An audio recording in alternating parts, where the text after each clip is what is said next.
Thank you for joining us here as we go over our Building Our Vision 2 program at King of Kings Lutheran Church in Oceanside, California. A little review of Building Our Vision, our original program. These are the original buildings. They were where the gathering place now sits. They were small and older. They really didn't meet our needs, so we knew we needed to do something different. We formed a building committee, we got our building plans approved, and the old buildings were dismantled and recycled. September 15th, 2009, we broke ground for the gathering place. A long time ago, but it was really only 3 years ago. Then on April 25th, 2010, we dedicated the gathering place. Bishop Fink was here to preach for us, and we moved into our new home. It really has become our second home here at King of Kings Lutheran, with all sorts of different acts, all of our different groups meeting there, our worship, our Easter, our baby party, and hosting the Interfaith Shelter Network for 2 weeks. And then this year, moving our Watchers on the Hill program for Good Friday over to the Gathering Place. Gathering Place is now an essential part of our King of Kings ministry. I have no idea what we do without it. All sorts of things are going on there that are really expanding our ministry and our outreach to the world around us.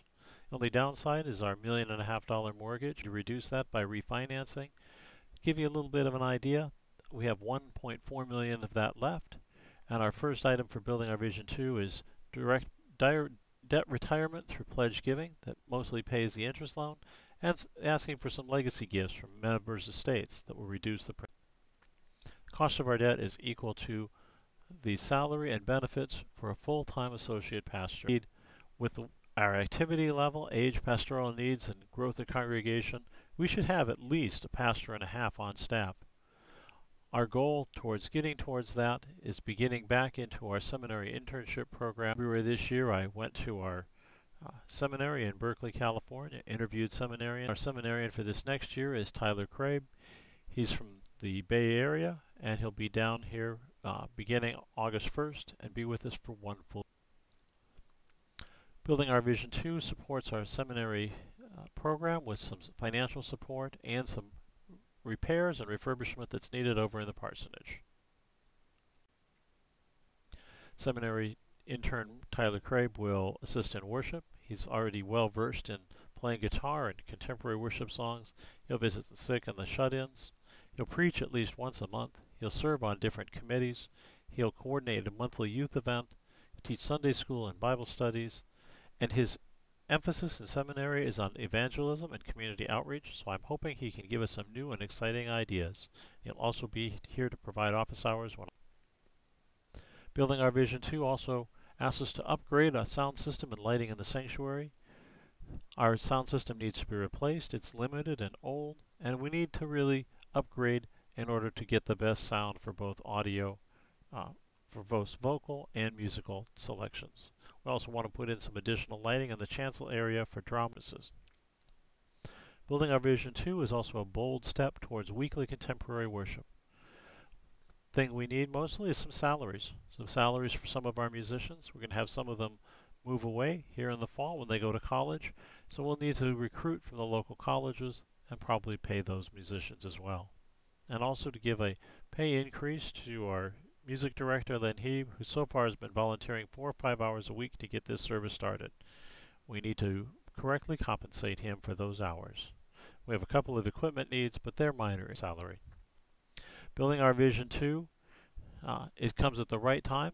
If you look at this chart, our attendance was slowly sliding down, and in 2011 we started our contemporary worship, and we've been on the rise ever since, with both a traditional worship of about 85 people and a contemporary worship with about another 85 people at 10:30. Since we've made the two services different, both have grown in size.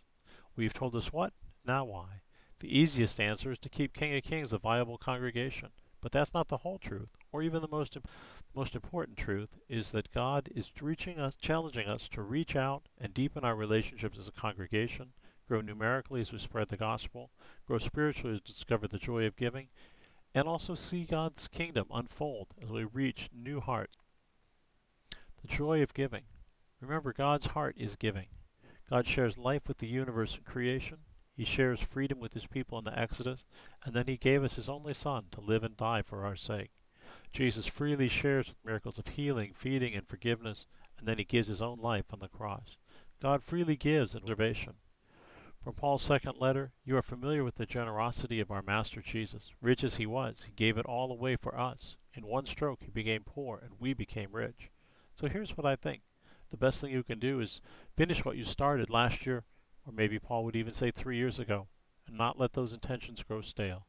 Your heart's been in the right place all along. You've got what it takes to finish it, so go to it. Once a commitment is clear, you can do what you can, not what you can't. The heart regulates the joy of giving is part of our life as Christian people. It's part of our spiritual walk with God. It aligns our heart with God's giving heart. It pulls us together in one common project, for a common goal is a common victory. Think about how much our congregation pulled together as we were building the gathering place. It also frees us from the prison of selfishness and the bondage of consumerism. Giving away reminds us that when we give, we show our true self. Our world around us would like us to think that what we have is who we are. But we know that having our faith in Jesus is really who we are as God's. This chart reflects the commitments that we're going to need to reach our goal of $375,000 over 3 years. There's some fairly large gifts on the left-hand side, and indeed we'll need to make those gifts if we're going to have this campaign succeed. Now, many people have had their finances and things change over these last years. Some will go down and some will go up. We ask you to sort of look into your own heart and decide what gift you can give. We need some of those on the left-hand side of the chart, but most importantly, we also need people on the right-hand side of the chart to give and give consistently throughout this entire campaign. It's these gifts on the right-hand side of the chart that will make up a good chunk of our gifts. We need them to come in steadily and continually through this entire campaign for the full 3 years. Here's a little chart of our gifts from the last campaign. You notice that 30 families gave 3/4 of the giving. What we're asking is that the families that were down here in the bottom portion of this chart, if everyone who had given less than $5 gave $5, and everyone who had given less than $10 even just moved up to $10, our campaign would be overflowing. We'd be more than successful. Just those few dollars from very few folks will help even out the load so that we might know that God's grace is for all of us and that we are all committed to this same goal. Raising $375,000 over 3 years is a big goal, an almost impossible goal. And we can do it if we all make a commitment. No commitment is too small. Just 4 years ago, building the fellowship hall seemed an impossible goal, yet the gathering place is a reality. We're reaching out in service to our community, reaching out to new people with our traditional and contemporary worship. God has some big plans for us here at King of Kings Lutheran Church. God is leading us.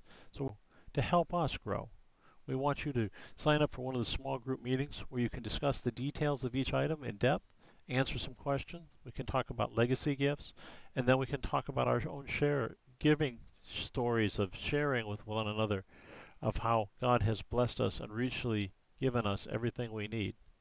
And also we need to talk about the Holy Spirit directing us. Our deliberations and conversations is where we get direction from the church. Altogether, we determine where this congregation is going. We need your voice. We need your input. We need your questions. We need you to be part of this process.